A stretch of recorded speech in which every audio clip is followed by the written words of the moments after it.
Hi there, stampers and crafters. My name is Tami White from stampwithtami.com, and today's a pretty exciting day.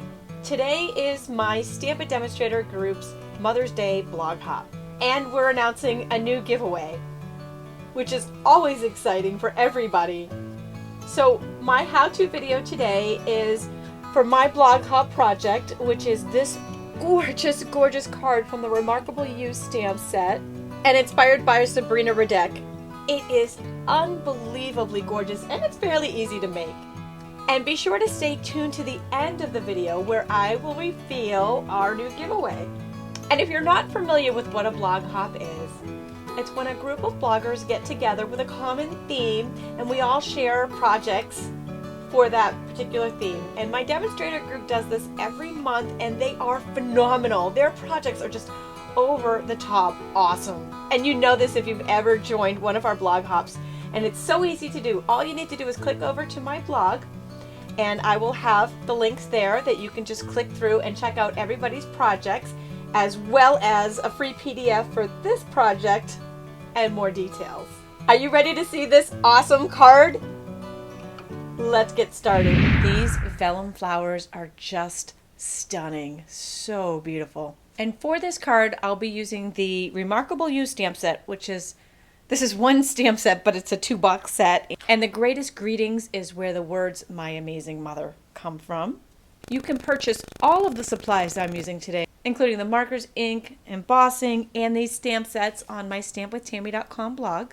And you can download a free PDF file that I've made for you with all of these details and measurements, simply by going to this URL or clicking in the link in the YouTube description below. If you're on YouTube, you can click right on this video. I'm taking some of Stampin' Up's Vellum cardstock. We're going to emboss on this, and the beautiful thing about Vellum cardstock is that you can heat emboss on it and it doesn't curl up and burn. It's thicker than normal vellum. It's great stuff. We'll be using the Versamark ink pad. It's a watermarking ink pad. I'm going to stamp both the flowers and the leaf images 3 times each. I just happen to have mine double mounted on this block because I was running short on blocks.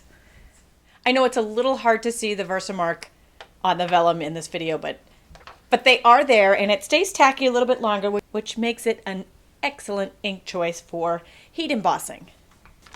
Just got some scrap paper here I'm going to place underneath, and this is Stampin' Up Silver Heat Emboss Powder. I'm going to pour it over all the images and then just flick off any excess.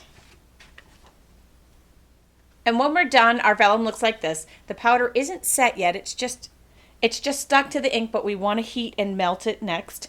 One of my images didn't come through quite so clear, so I'll probably re-stamp and emboss this one when you're not looking. I'm going to use the Stampin' Up heat tool, and we're just going to heat the whole thing.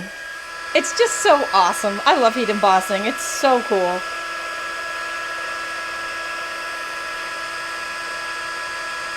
And when we're done, we have this beautiful sheet of silver embossed flowers and leaves. I'm going to go ahead and emboss our words while we've got the embossing tool out.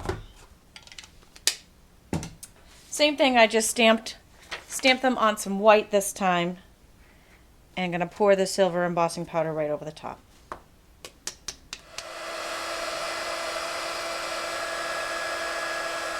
And there's our amazing words for our amazing mother. We are taking the 1-inch square punch, just slide in the corners of this strip, and that's going to punch our banner out perfectly every time. Okay, now we're going to color in our flowers. I'm using the Subtle Stampin' Right markers, the 2 pinks, which are Pink Pirouette and Blushing Bride, and the Pear Pizzazz. Using the Pink Pirouette, going to color in all of the flowers, the entire thing. And then with the Blushing Bride, which is the darker shade of pink, I'm just going to outline the very center of the flower and then highlight the image shading around the lines, just to give it just a little pop. And then we'll color in all of the leaves with the Pear Pizzazz.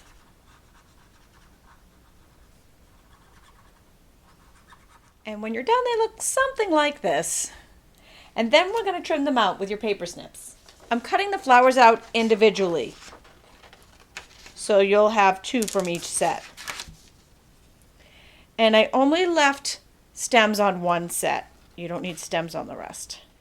Now, when I cut the leaves, I actually trim them apart in 3, 3, and 2. And I may even trim them down a little more when I piece them in on the card. You may not need all 3 of the full branches that we stamped of leaves, but it's better to be safe than sorry. It really depends on how full you want to make your bouquet. So when I was done trimming everything out, it looked kind of sort of like this. Keep your snips handy because you are going to want to trim some of these down even more as we put them on the card.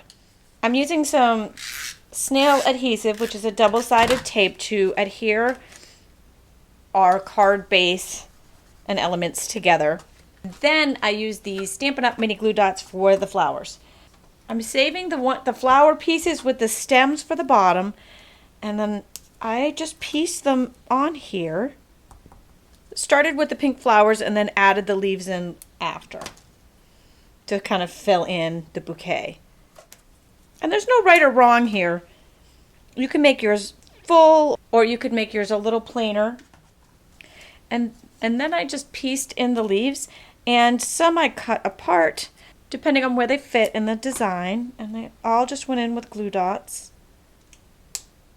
It's probable with me making this that no 2 are ever going to be alike. Mine are always going to be slightly different and unique. Now, once I got down to the bottom, right about here, before I went too much further, I wanted to piece in the words. And I attached those with some Stampin' Dimensionals,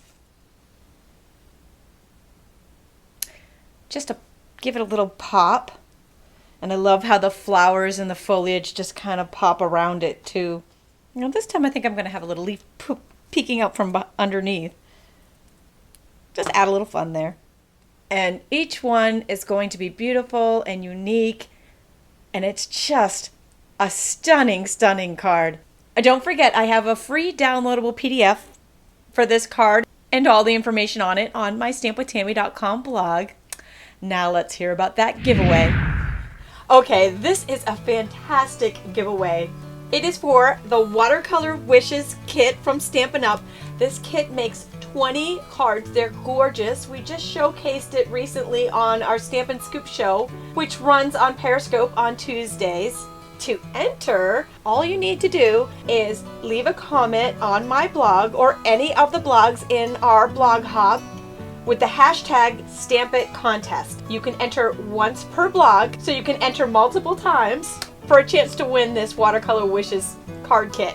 The winner will be announced on our blogs on May 3rd. And if you happen to be watching this video after the drawing, don't worry. You can simply click on over to my specials page and I'll have all of my current giveaways listed there. And one more thing before you go, and this is really important, the Stampin' Up! Retirement List is going to be revealed on Monday, April 16th. You do not want to miss this event. It is a highly anticipated event that happens every year. I will have info on my blog and my weekly newsletter, and I'll also have information on how you can get a new catalog.